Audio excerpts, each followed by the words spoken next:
Good morning, everybody. Welcome back. I see that our participant number is still going up, so we still have several that are joining us. I see we have several students who have joined us today. So welcome to everybody. Welcome back. We are going to get started because it is 10 a.m. and we have so much to talk about today. I'm thrilled that you've stuck it out this long with me and have made it to the third Big Blue Book Club session that we've had so far for this book. So we're halfway through. Today is going to be great. It's covering one of my favorite chapters in the book. For those who don't know me, maybe this is your first time joining, my name is Dr. Heather Norman-Burgdolf. I am an extension specialist for food and nutrition with Family and Consumer Sciences Extension. And you are in for a treat today. So we're going to walk through chapters 8 through 11. Chapter 8 is my favorite, which I just mentioned. And so I'm really excited to share that with you. So get settled in, grab some paper and a pen if you want to take notes. Make sure you have your book handy if you want to. We've got several people putting their name and where they're from in the chat. That's great, just so that we can see who is joining us today. So I know this is week 3, but I want to ensure that everyone feels safe today as we learn and grow together. So today we are moving on to topics that may have deep personal connections for you. Or challenge beliefs you've had for a long time. So we want to be sure everyone feels comfortable and respected in this space. We are approaching this book as an opportunity to learn together. We also want you to have the chance to be engaged with us. If you have any questions, feel free to ask those throughout the session today. You have the Q&A feature, which you can directly send questions into that are about content in the book. And then we also have the chat that is open so that you all can participate. We have Miss Emily DeWitt and we have Dr. Liz Combs who are on the calls today. They are both UK faculty and registered dietitians that are going to be able to answer questions when appropriate. And then we also have Menti. So I know the Menti information was shared a little bit ago if you want to go ahead and get plugged in, but we'll look at that in just a couple slides. I also want to remind you all, we cannot give personalized nutrition advice during the book club. If you have very specific questions about your specific nutrition needs or a health condition, we really want to encourage you to work with a healthcare team and a registered dietitian if possible, because today we're really going to be talking about nutrition from a general perspective, and we're not going to be able to provide that personalized nutrition information for all of us. Okay. So you all know, I will be sure to provide clarification as we go through or draw your attention to differences in the book, since it was written by 2 registered dietitians from the other UK, the United Kingdom. However, those major concepts in the science that's talked about in this book holds true for all of us here in the States as well. We're going to build off what we've learned in the first 2 weeks. So we're going to be thinking about nutrients now in patterns or how they fit into lifestyle. So not necessarily focused on that individual nutrient, but what it looks like in the big picture. We aren't going to focus on the individual nutrient, but balanced eating overall. So that's really today's theme, I think, from this part of the book. And don't forget, next week is going to be awesome. It's our last session. Can't believe it. And we will spend half our time finishing up the content in the book, so those remaining chapters. And then we'll spend half of the session engaged in a Q&A with one of the authors, Helen West. She'll be able to share a little bit about herself, about writing the book, and then answer any questions that we have. So I already have some jotted down that I plan to ask, but also if you've got some that you've thought about as you've read through the book, write those down so that we have those ready and we can ask her next week. So you definitely want to be here for the 4th and final session next week. All right, we're going to do our best to cover as much as possible today. There's just so much good stuff in here. So let's go ahead and get started. Here is the Menti information. So Emily has plugged that into the chat as well. This is the platform that we're going to use to stay engaged today. If you are if you're watching Zoom on a computer and you have a tablet or smartphone nearby, you could simply scan that QR code with the camera on your smart device. That will take you directly to this presentation. Or if you're watching, you could use another tab on your internet browser and type in www.menti.com. And our access code today is 651943. So I'll leave this up for a second just so people can get plugged in. Looks like we have about 15 who've joined us so far. If you can't submit via Menti, feel free to answer in the chat and follow along in the chat as well. And if you can't submit answers in the chat either, that's fine. But we would love for you, if you've got pen or paper, you could follow along, jot down notes, answer along with the questions that I ask, just so that you can feel engaged and that you're truly getting something out of this. And I know we have several watch parties out there. I saw LaRue County had one. If you are at a watch party, with family, friends, or your local extension office, feel free to share within your group. We want this to be social. That's what book clubs are. So feel free to kind of chat and share as you follow along today. All right. So menti.com 651943. So I'm going to go ahead and we're going to keep moving. So here, chapter 8 in this book was titled Balanced Eating, and it starts on page 115. I know many of you have read this book and many of you may not, and that's okay. You're kind of just following along. But regardless, I want to hear from you. How would you describe or explain balanced eating? So say you're talking to a friend or a neighbor or a loved one, and they said, could you tell me what balanced eating is? What would you say? How would you put it into words? You could think about what we've learned together so far. You could use your own personal experience. You could have your very own definition that you've kind of come up with. I just want to hear what it means to you. Now, don't feel like you have to have a right answer here. There's not a right or wrong. We're not looking for something specific. We just want to take a minute before we really get into the balanced eating chapter to think about what it is. And it's okay. Don't have to worry about saying what you think others want to hear. All right. So this is what we've got. We have variety, eating all the basic food groups. All foods can fit, following my plate, lots of colors, well-rounded, veggies galore,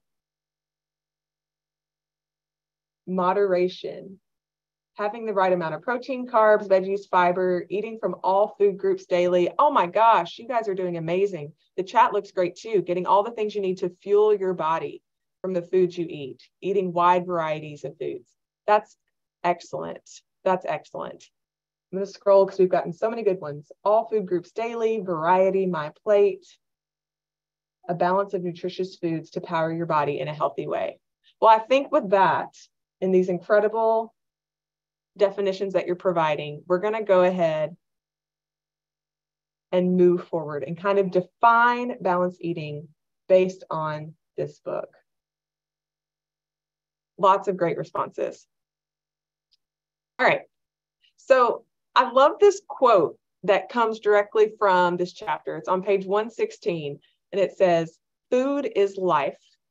Food is life. We need it to provide the nutrients to keep us healthy, but on so many more levels than physical existence. So to me, balanced eating recognizes that food can influence our health. And many of you all said something related to health in your responses just now, but it isn't the only thing that impacts our health. It also recognizes that food is much more than the nutrients and energy it physically provides. And we've learned this before in our sessions. So when it comes to food, we need to look at the bigger picture. This means that nutritious and balanced eating will look different for everyone because everyone's factors influencing their food choices are different. And it means that food choices aren't just about those individual nutrients, but all the other ways that food is integrated into our lives on a daily basis. And we may not even realize how much food is integrated into our lives. So essentially, balanced eating, or this term, balanced eating, maybe that's new to you, allows space for nuance. And it gives space for us to give ourselves grace when we make food choices day in and day out, right? We make so many food choices every single day. And so it takes that pressure off, like having to make the perfect food choice every single time. It also goes against what you might be hearing about when it comes to nutrition and on social media, TikTok, talk shows, magazine covers, all these places that we hear nutrition information. The people selling these ideas want you to believe that health is entirely your responsibility, that it can be bought, that it can be achieved if you just do X, Y, and Z, that if you work hard enough, you can have it, whatever it is, whether that's weight loss or clear skin or detoxing, you could just fill in the blank. So balanced eating really helps us remove the bias, push away those extreme ideas, and keeps us from developing obsessions about eating perfectly. So it's nice. You can kind of take a deep breath, right? And relax a little bit. It allows us to respect all the aspects of food and not just the physical nutrients it provides. So something I found interesting in this book around this idea of balanced eating was their discussion of blue zones. You may have heard of that term before. You could put in the chat if you have or not. It starts on the bottom of page 117. And it really makes a strong case that health and well-being can be supported and maintained by a variety of dietary patterns. So there's not one right specific dietary pattern that we have to achieve in order to obtain health and well-being. Okay. So different parts of the world have these regions called blue zones. And this is where people live long and overall really healthy lives. So for example, think about the Mediterranean region, which gives rise to the Mediterranean diet, okay? This is actually a dietary pattern that is quite high in fat. You may not realize it thinking about, fatty fish and olive oils and things like that. Now, there are other blue zones that have diets that are much higher in carbohydrates, okay? So it's pretty good evidence we can have a variety of things and still support health overall. Just don't forget about all the other food-related factors that are also at play here. So people in these regions also have, they try to cultivate healthy relationships with food. They generally don't stress about the perfect ratio of macronutrients in their diet. They don't rely heavily on nutritional supplements. They eat seasonally. They eat within their culture. All of these things are kind of consistent across the board. So these factors are also really important. They also don't have high levels of tobacco use, right? They enjoy regular low-intensity exercise. They focus on faith and purpose and are social and engaged. So all of those other factors also are contributing to their overall health. This is where that balance part comes back. And the balanced eating wheel on page 121, so if you have your book, I'd love for you to open up to there. On page 121 does a great job of providing a visual of what that means. So here it is. I have shared this with everybody that I know because I love it so much. And on page 118, it says, we may naturally choose some foods over others due to several reasons, such as food availability, personal preference, and needs. But this should be celebrated and embraced. And I think this picture, this balanced eating wheel, perfectly encapsulates that. I honestly wish I had this picture hanging up on my refrigerator as a visual reminder. And this may be a question I have for Helen West next week when she joins us, to be like, how can we get this printed so that we could all buy it and have it available to us all the time? So I want to touch on each of these wedges that make up this balanced eating wheel. So I want to spend a few minutes and walk through each of these wedges. And what I'm going to do to try to make this a little bit more fun and exciting, and I know the font is small on this wheel, but all of the labels from the 8 wedges from this balanced eating wheel are on here. And essentially, we're going to do this at random. So I'm going to spin the wheel. It's going to pick one, and then we're going to talk about and unpack each of them individually. So this should be fun, and it's going to keep me on my toes. So the first one we have, well, this is a great one to start with. Doesn't induce shame or guilt. I know many, many of you have mentally carried around food rules for years or decades. Did that make you feel good? Having these rules of labeling things as or good or bad? Probably not. They probably made you fearful around food, feel guilty or shameful. Maybe you were frustrated with yourself if you slipped up or, and I'm saying in quotes, failed another diet. Let's let go of that right now. We are no longer going to call foods good or bad because all foods can provide different nutrients, and context is incredibly important. It's key here. Context is key. Now, this doesn't mean we don't care about our food choices. let's remember we can have two things existing at the same time. We can strive for nutritious and balanced diets that support our health and recognize that our food choices don't have to induce shame or guilt. And that is incredibly, incredibly important. Okay. All right, what's next? This makes me nervous. Includes eating together and celebrations. This is what makes food so fun, right? It can be so social. This respects the fact that food is a social thing. It is a social aspect of our lives. Think about family meals and milestones. I'm planning my son's 5th birthday, and the first thing I thought about was, what food am I going to have? What kind of cake does he want, right? Potlucks and spending time, summer barbecues and all of these different fun ways that we enjoy food together and socially. This is preparing and eating meals with friends and loved ones. We know there's science out there that even supports how important family meal time is, right? Like, there's true validity to this, that balanced, nutritious eating includes eating together and celebrations. And that is a great thing. That is a great thing. All right, what's next? Respects other healthy behaviors. All right, so this is respecting the importance of good quality sleep, enjoyable movement, good mental health. Whew, there's a lot of things that are packed into this. And again, it takes a lot of the pressure off nutrition because we know that's not the only thing that's impacting our overall health. It's a great reminder that nutrition is not the only thing, but there are other things that we can do to take care of our physical and mental health as well. So as an extension specialist, I get lots of questions about preventing diabetes, lowering cholesterol, managing blood pressure. And a lot of the time, even though all my training is in nutrition, my first response is to encourage them to start walking a little bit, just try to move their body a little bit more. And that's because we know how effective other tools can be when it comes to helping maintain our overall physical and mental health. So again, we want to respect and include all of those other healthy behaviors as well. Okay. What do we got? We have culturally and financially easy to maintain. I think I've already actually used that language a couple times in the previous sessions. And this is going to be dependent on where you live and what resources you have available to you. Okay, we want to celebrate where we are from, our family traditions, and that's what makes us who we are. And that's a great thing, right?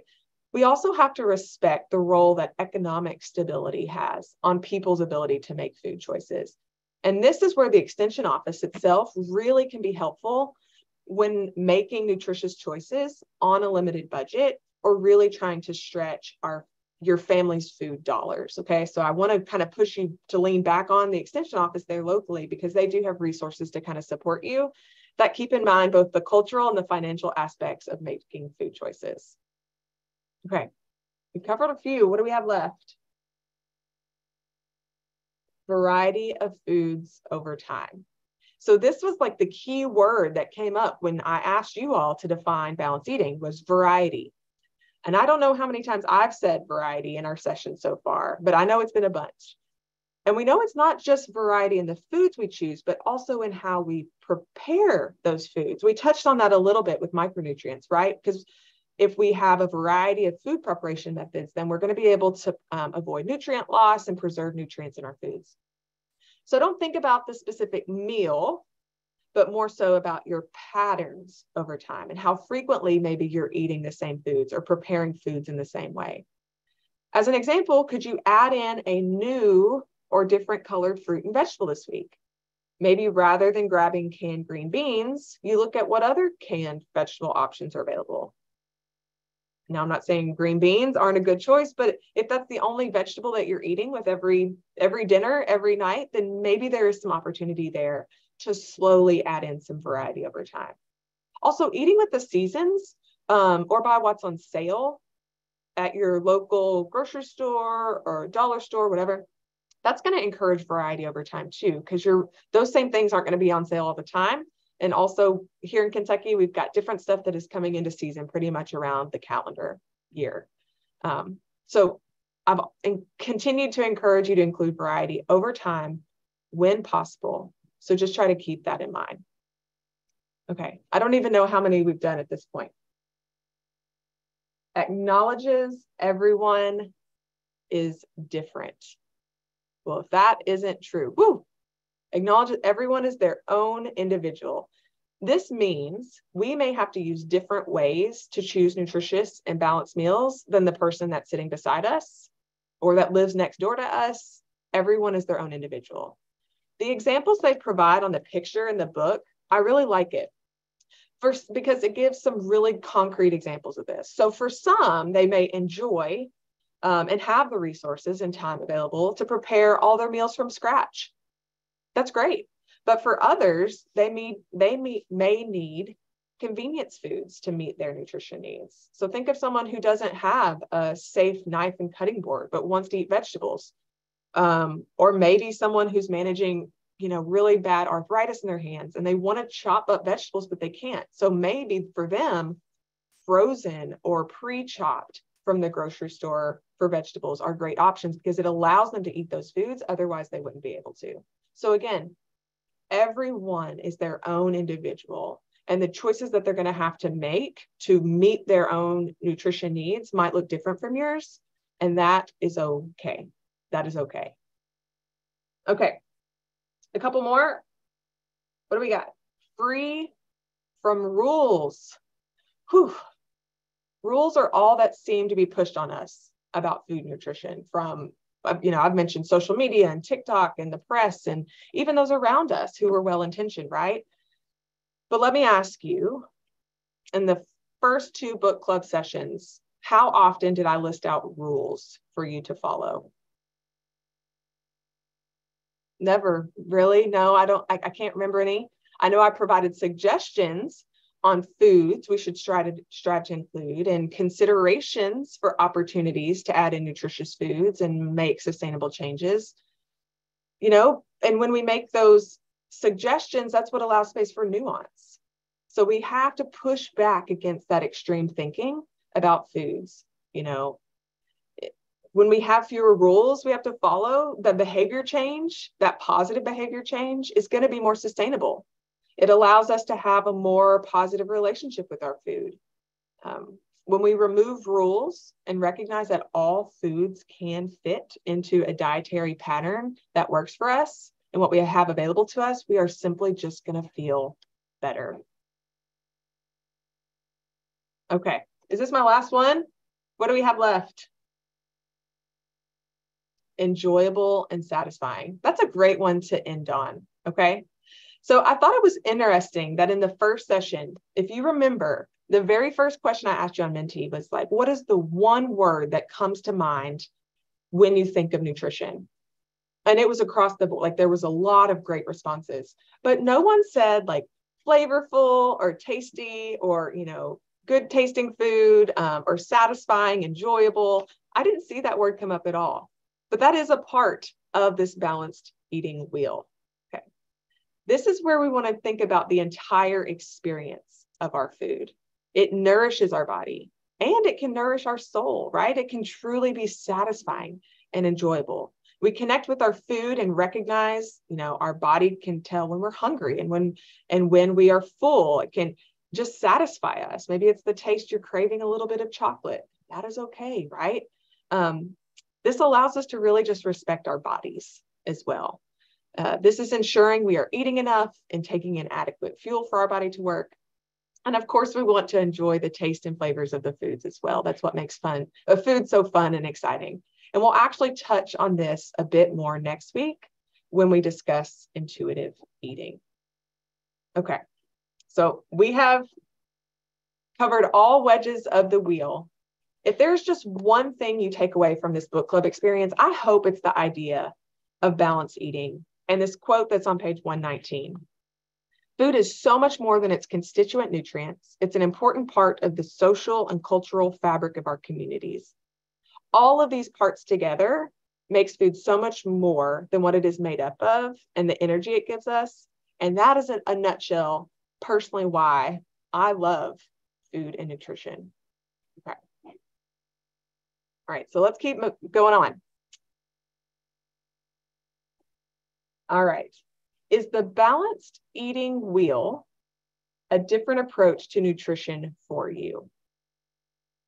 Yes, somewhat, or no?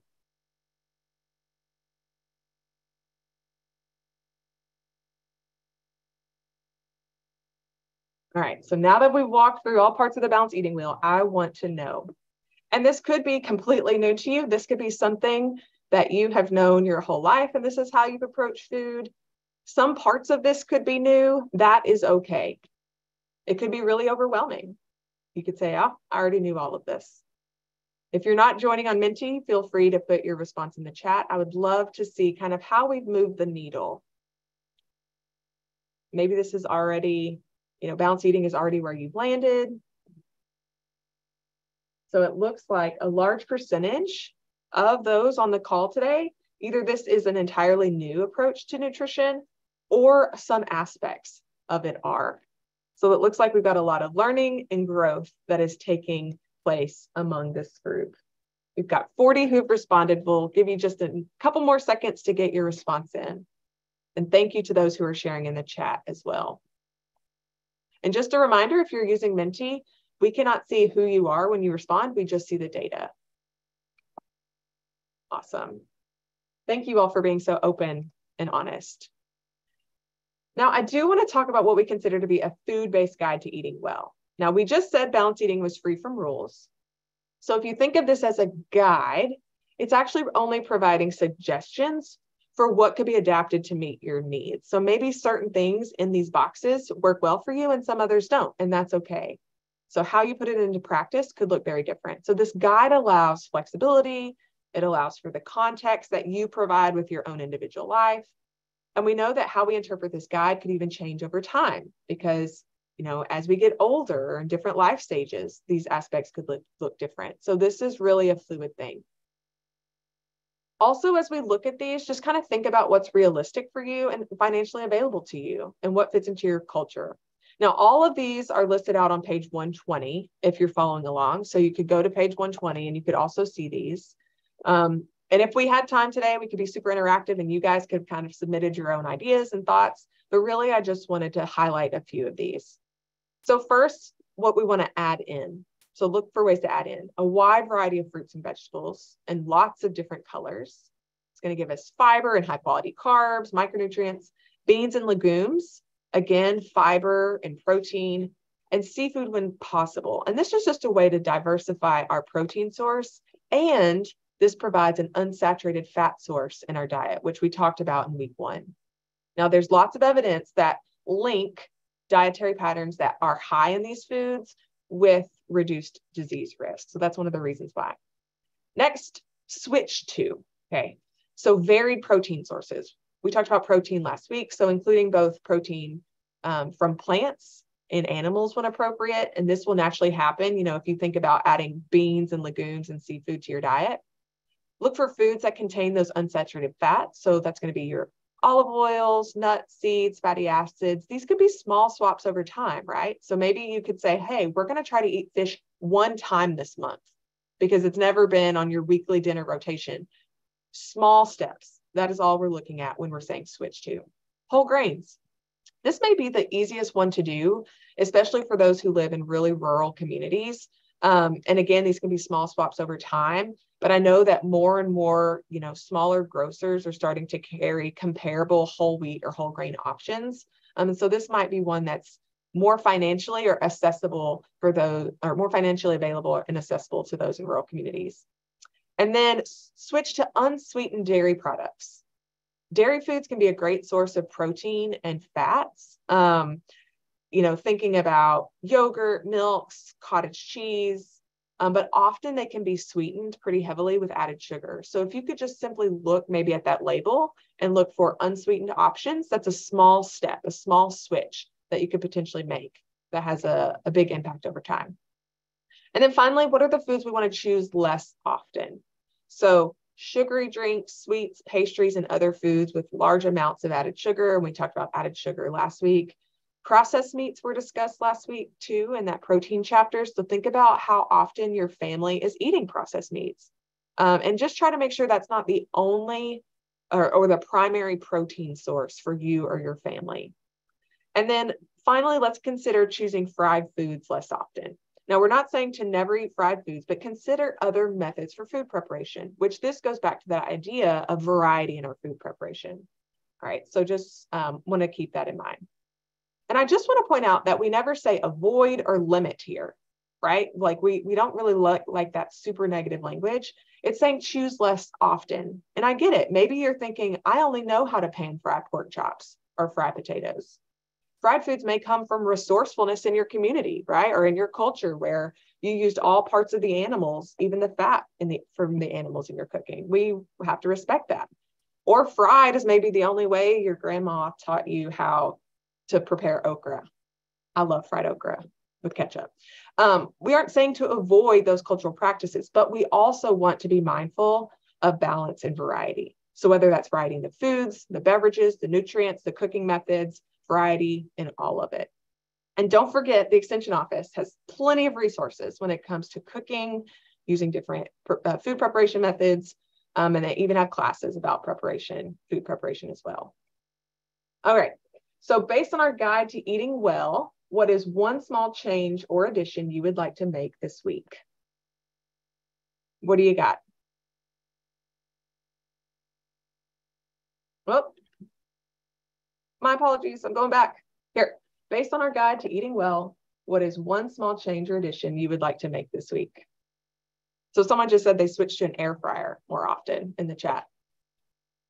One little swap. Add more fish and seafood. Add some more seafood, yeah. So here are our answers. Different vegetables. Add more fruits. We've started putting fruit on the table at dinner because I don't know why people don't think of fruit being at dinner time, but like my family eats so much fruit just because I have it out at dinner time. Adds color and fiber to the meal. Avocados, unsweetened dairy, different fruits and vegetables. Someone mentioned tuna, fewer rules for yourself, less processed meat. These are some great things that you guys are suggesting. Whole grain pasta, pack my lunch for work. That's a great one. It does take time and energy and planning, but it's great. That's a great one. Add some more beans, legumes. These are great. Now, I see several people putting into the chat. If you want everyone to see your response, you can change to everyone who will see it, and you don't have to just send it to the hosts and panelists. So thank you all for sharing with me about that. Now, I accidentally skipped ahead. It looks like a couple people have already voted, but I would love to see, how has your understanding of balanced eating changed since reading this chapter? So we have none, a little, somewhat, quite a bit, and a great deal. I would love to see how we've kind of moved the needle, or if we've been able to increase your knowledge and understanding about what balanced eating is. So we'll just take a few seconds here and get some responses in. How has your understanding of balanced eating changed since reading this chapter? None, a little, somewhat, quite a bit, or a great deal. Thank you all for providing your responses and being honest and open. All right, so we're going to keep moving. So for the next few chapters, really kind of, we've got this idea of balanced eating, and now we're going to zoom in a little bit on maybe some things that are a little bit more trendy. Okay, so we're going to talk quickly about plant-based eating.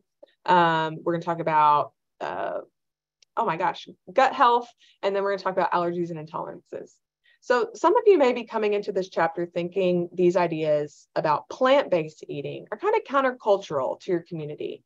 And maybe you're just not a fan of that term in itself, right? Like some of you may call yourself a vegetarian or vegan. So we know that there's very different ends of the spectrum, or there's a wide spectrum that people can really fall on when it comes to this.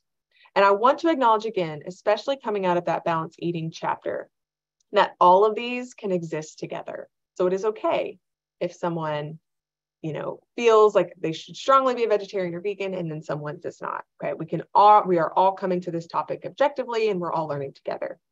And again, here there are two things that are true. We're saying that foods that come from plants support health, and that we can still include other foods, especially ones that are an important part of your culture and tradition at the same time. So two things can be true. So there's no set definition for plant-based eating. Plant-based eating is just a diet that's based primarily on plants. That's what it says on page 124. And I like this quote here that we've got pulled up on the screen. So it's based around vegetables, whole grains, nuts, seeds, legumes, fruits, with either small amounts of animal products or none at all. Now, think for a second, how would you define plant-based eating? But maybe even before you read this book, or maybe now, how would you put this into words? Because it's interpreted in so many different ways. For some, it could be that they're trying to choose more than one plant-based food on their plate at each meal or snack. For others, it may mean entirely only eating plants. So consider that your interpretation is going to be different if you're having conversations with people about this topic. And there's a number of factors that may influence someone to either choose or not choose plant-based eating. So it could be their health, the environment, animal justice. There's a whole lot of different things at play here. Now, when we look at the USDA's visual representation of our dietary recommendations, we see our 5 food groups. I think many of you probably on this call have seen my plate before. So we're given suggestions for what our serving should look like. And what stands out to you? Half the plate is colorful with fruits and vegetables, and grains, hopefully whole grains, is over a quarter of the plate. So if you add that together, approximately 75% of your plate should be coming from plants here, according to the dietary guidelines. Now, why are we encouraged to eat such a large percentage of our food from plants? Well, they include vitamins and minerals. They have plant chemicals called antioxidants. They have plant protein and fiber, and many of them have healthy fats, those unsaturated fat forms. And we do know with pretty strong evidence that people who have diets with lots of plant foods tend to have lower risks of certain diseases and conditions like heart disease and cancer than those who do not build in variety of foods from plants. So your next question may be how? How are these plants so beneficial for our health? What's actually happening? So scientists are still trying to tease this apart. And they unpack this really on pages 125 and 128 through 128. And they have some strong evidence there are a number of things taking place in the body that are protective to our health. So it can be by reducing inflammation, managing oxidative stress, improving gut health, which we'll talk about, and then aiding our body's natural ability to detox. Okay. This is also where I want to make a plug because we just had a Talking Facts podcast episode that came out this week, and it's titled Nutrition Buzzwords. And so a lot of the words that we've seen today, including detox, and some of these things you might hear are defined in that podcast. So I want to be sure that we have a link provided so that you can go back and listen to that as well to support some of the information we've learned about today. Okay. All right. We also want to look to eat the whole food from the plant and not look at a supplement that has a specific compound or chemical from a plant. We want to eat the whole plant because this provides this idea of plant synergy or food synergy that they talk about on page 128. Foods from plants are, quote, are more than the sum of their parts. When you put them all together, they are much more powerful, end quote. When we take out one specific nutrient from plant foods, we don't see these same health benefits in scientific studies. So it's the whole food rather than just that one nutrient that's providing the healthful power of plant foods over time in our diet. So here I've pulled out just a few ways that I think are pretty practical for adding plants into the diet. These are talked about on pages 131 through 133. They actually give you 11 suggestions. So I've just pulled out 5 kind of for the sake of time. So the first one is fold in your greens. So as the book mentions, not everyone likes to eat a plate full of kale. I get it. That is not for everyone, right? But maybe there's other ways that you can fold them in or add them in. So it could be adding chopped leafy greens into a soup or a casserole or an omelet. So these would be, great ones would be spinach and cabbage, kale, or spring greens. spring greens. Can you prep vegetables in big batches? So sometimes vegetables not being convenient to eat is sometimes the barrier that we have to not eating them, or it stops us from enjoying them. So if you can set aside a specific time, early in the week or after you get home from the grocery store, or when you first purchase them, to prepare them a little bit or chop them up, it is okay to store several different varieties of vegetables specifically, and fruit in the refrigerator or freezer until you need them. All right, mix up your plant foods. Okay, so there are different fruits and vegetables available to us in every community where we live. So this is, again, another reason this is going to look different for all of us. They can also be fresh, frozen, or canned. We are encouraging all of them in any forms. By exploring different ones, you may find a new favorite. And additionally, eating the same fruits and vegetables can become monotonous and it's not exciting. So that variety itself will kind of help break up your food ruts, especially if you are finding yourself in a meal or cooking rut. A good goal, or maybe a low hanging fruit kind of goal that you could have for yourself, is to try a new fruit or vegetable each week. So it could be looking for a new recipe that has a different ingredient. It could be around the seasons or the holidays. We even have an extension publication about how to get out of a mealtime rut. And we talk about this. So personally, in my own home, this week is St. Patrick's Day. And so we've been having fun in our house eating green fruits. So we've specifically kind of thought together about what fruits are green. And so we've been encouraging those and having those as in our home. So again, can be fun and adds variety. Coloring half your plate. So this goes back to my plate, right? Where we're trying to strive where half of our plate is fruits and vegetables. Again, these can come in all forms, canned, frozen, or fresh.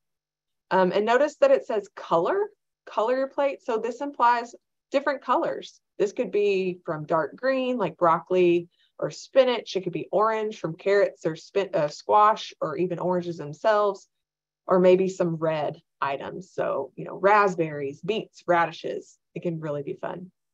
And then frozen is your friend. Literally, I don't know how many times we have dinner that everything comes out of the freezer.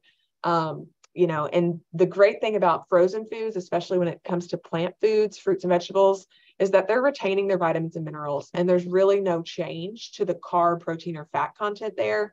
But they are incredibly convenient, and it's a great way, especially if it's a busy lifestyle, you're on the go, or if you have mobility issues where it's difficult to prep and prepare. This is where convenience can be a real benefit here when it comes to frozen fruit. Okay, so of those that we just unpacked, of those 5, which of the following would you like to try in order to add more plants to your diet? I've seen lots of great suggestions in the chat as well. So fold in your greens, prep veggies in batches, mix up your plant foods, so add in variety, color half your plate, frozen is your friend.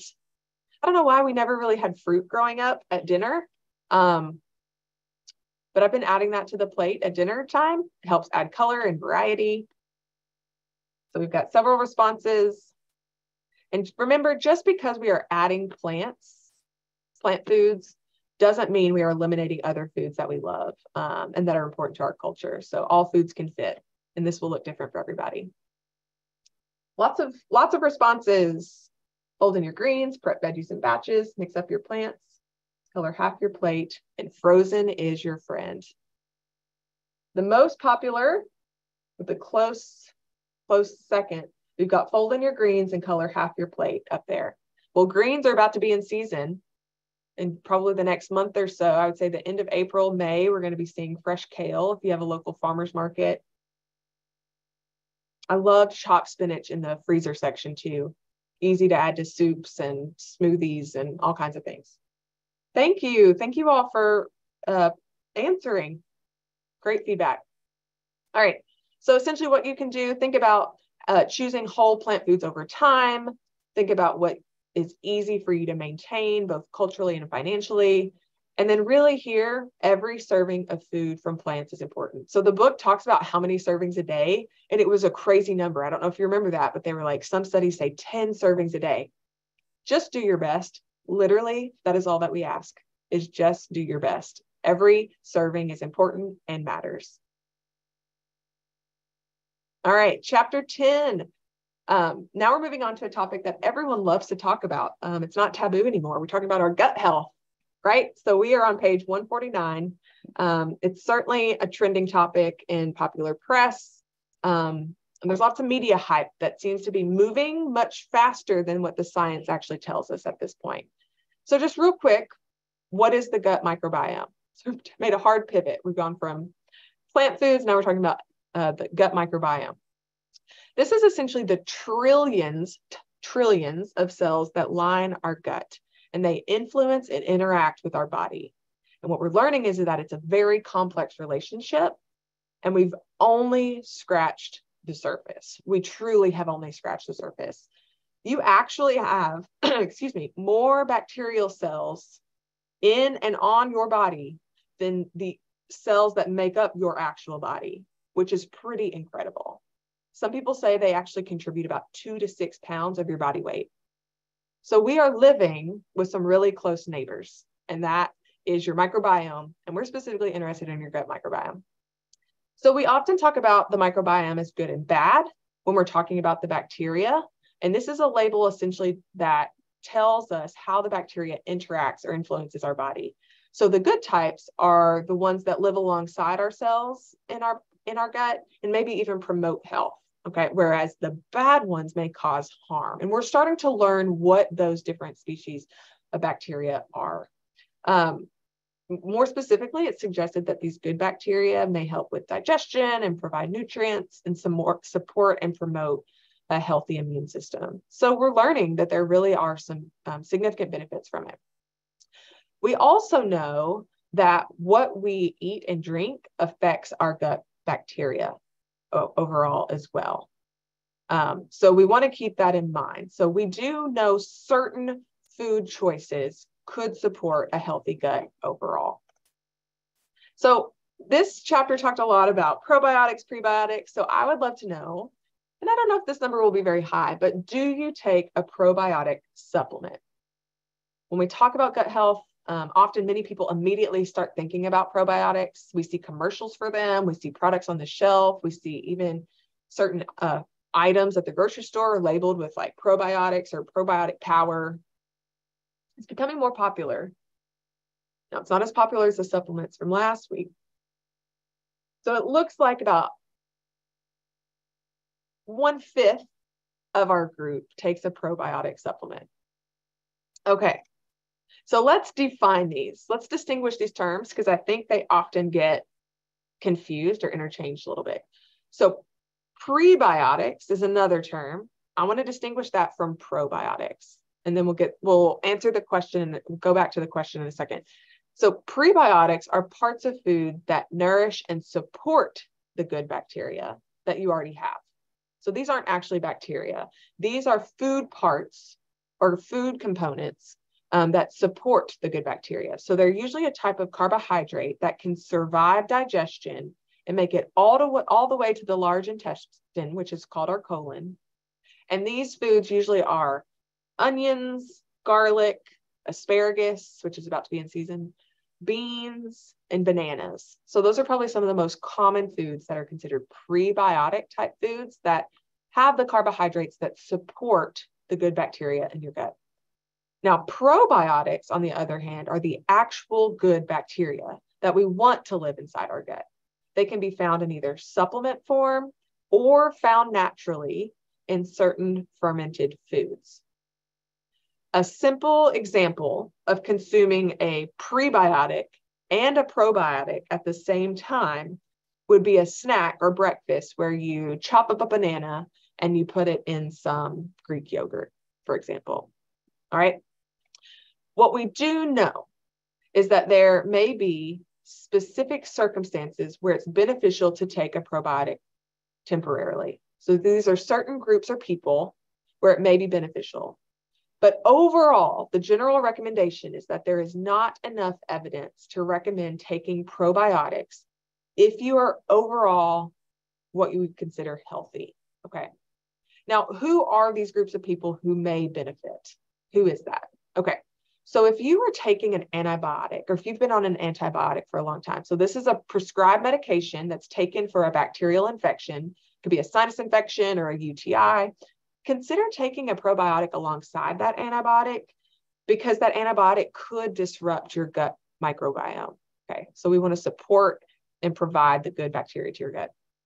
Traveler's diarrhea. Has anyone ever experienced that before? When you're traveling and maybe you pick up a bug and that you're not familiar with, your body's not familiar with, this could really kind of maybe help restore your gut health. And then finally, those who are living with pretty significant gut issues. So we're thinking irritable bowel syndrome or celiac disease, for example. Those conditions can really disrupt your gut microbiome. And so we want to try to restore our gut health if possible, and a probiotic may be a good choice at that time. So when it comes to probiotics, gut health, we have only really scratched the surface at this time. The science is just not there yet to fully support or recommend that everyone take a probiotic if you already have a varied and balanced diet. If you have specific questions, this is a great chance for you to talk to a healthcare provider or registered dietitian. But I guarantee if you keep your eye on the science, over the next couple decades, we are going to see the number of studies and information about our gut health just explode. So this is just really an upcoming place for nutrition science. The other big thing that I want to point out here is that, and this image is taken from page 167. I want to emphasize the middle part, this part right here. Don't self-diagnose. So they unpack IBS and some other gut issues pretty well in the book, but really we just don't want you to self-diagnose yourself or a loved one if you're dealing with gut issues. Instead, we want you to feel empowered to have these conversations with and share about any and all of your symptoms, because you know yourself best. And if something doesn't seem right, speak up and advocate for yourself. If you're embarrassed or have reservations talking about gut issues or changes in your bowel movements, that's okay. It may feel weird since these are topics that are really personal and many don't discuss these things openly. But I do want to let you know that your healthcare team has seen and heard everything. I guarantee it. So if you really do have changes in stool, unexpected weight loss, frequent diarrhea, these are really all important things to share with your provider. And if you need to, use this book, right, as kind of a crutch. Use this graphic to show your healthcare team of like, this is what I've done. This is what I'm experiencing. These are what should my next steps be. These aren't taboo topics, but changes in gut health just may be a sign your body is trying to tell you something that's important. And it is okay. It is okay to bring that up and talk about it. Okay. I just wanted to make that plug to try not to self-diagnose. What can you do to support your gut health? There are a few things that are highlighted in the book around page 175. We have seen all these before. So these should, again, common guidance that we've talked about, diversifying plant-based foods. This is going to ensure you're getting those natural prebiotics such as asparagus and garlic and onions and bananas and those types of things. Choose high fiber foods when possible. We've said that many times throughout.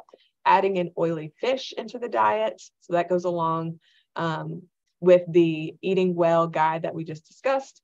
And then try fermented foods. Maybe that's a stretch for some because these foods and beverages usually have unique flavors and textures. These could be yogurt, cottage cheese. I think I saw someone mention kefir, which is a fermented milk beverage, sauerkraut, kimchi, which are fermented vegetables that are common in Korean dishes. Yeah, it might ask you might be stretching yourself a little bit, but trying something new. That's what I encourage my children to do on a daily basis. So these are consistent with what we've already learned, but really it just comes down to fruits, vegetables, whole grains, unsaturated fatty acids, and a diverse diet over time can support your gut health. All right, what is one way you can support a healthy gut? So these are the 4 that I just unpacked. We have diversify your plant-based foods, choose high fiber foods, add oily fish into the diet, or try fermented foods. Feel free to answer along in the chat as well. We've got lots of people wanting to try some fermented foods. And again, there might be differences in what's available to you at your local grocery store when it comes to fermented foods as well. Diversify your plant-based foods, choose high fiber foods when possible, add oily fish into the diet if that's available, try fermented foods. Or someone said all of them. You know what? I didn't even give you that as an option. I don't know if you can select more than one or not, but striving for all of them. Baby steps. You don't have to do all of it at once. All right. Thank you for that. All right. So we're going to spend the last 5 minutes talking about food allergies and intolerances.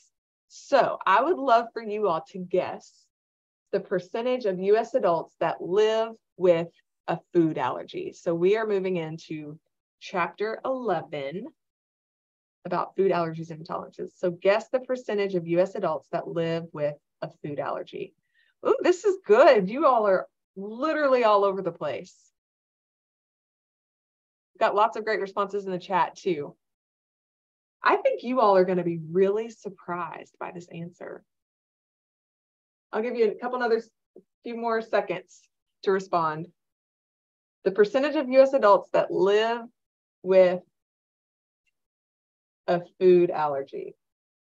Okay. Are you ready?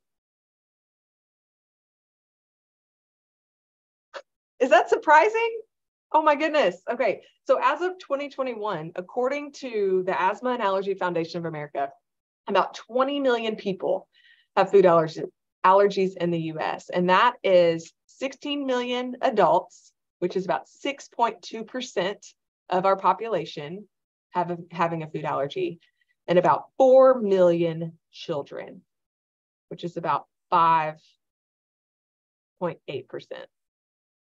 So really, only 6.2% of US adults have food allergies.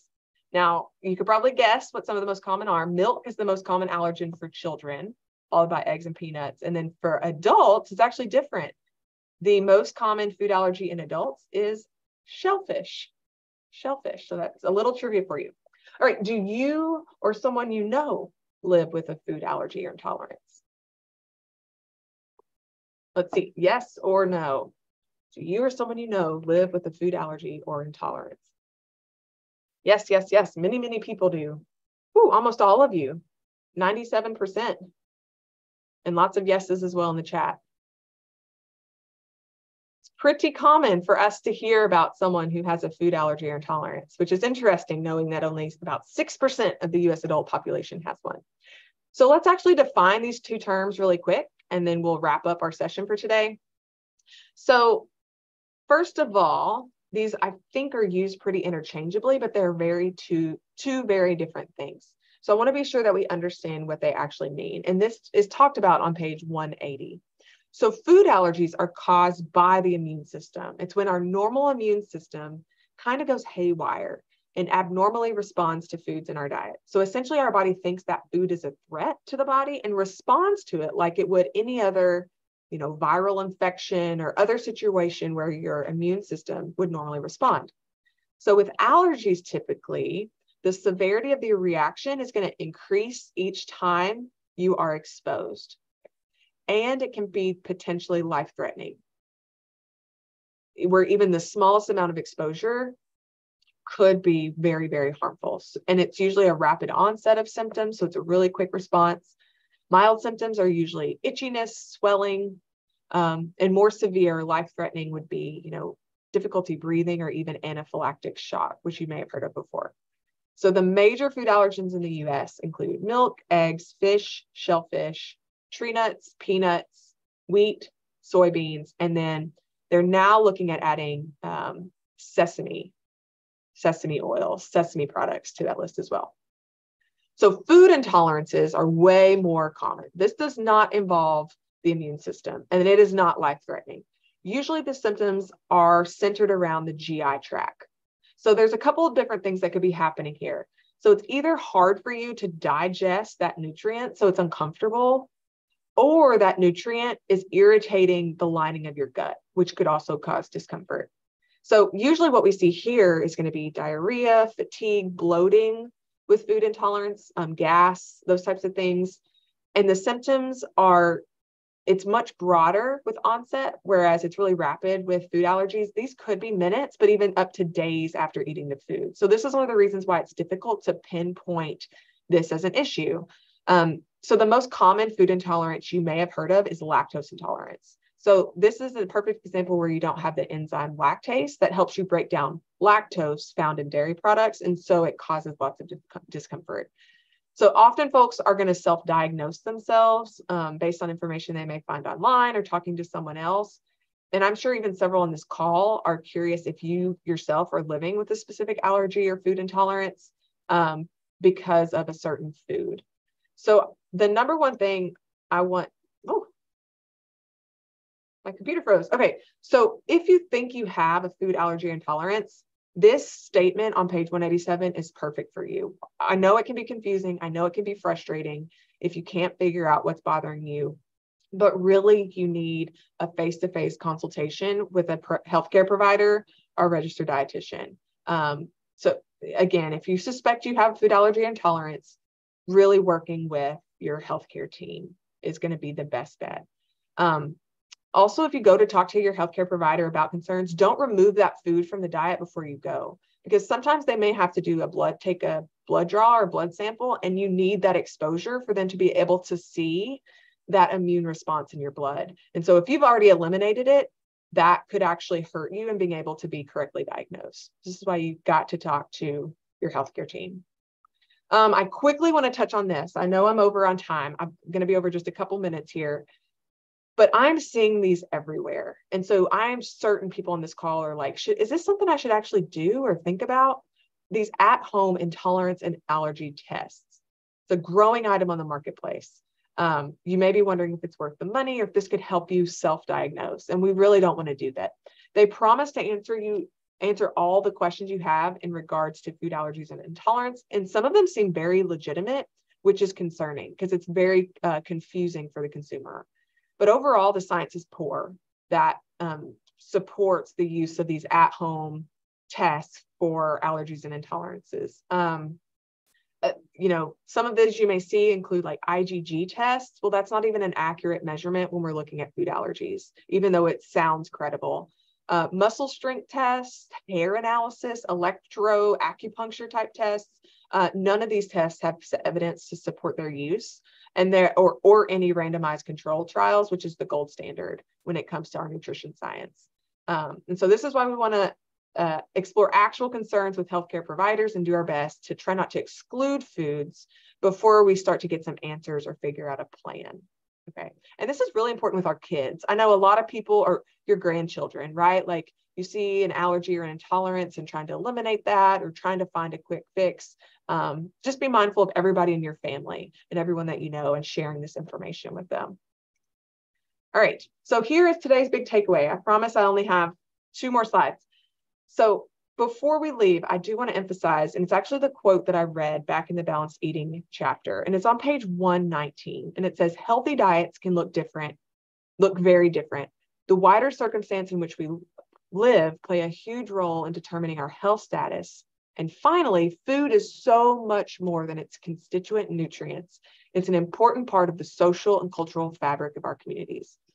Really, this respects and recognizes that food is much, much more than what it is made of, and it allows space for that context.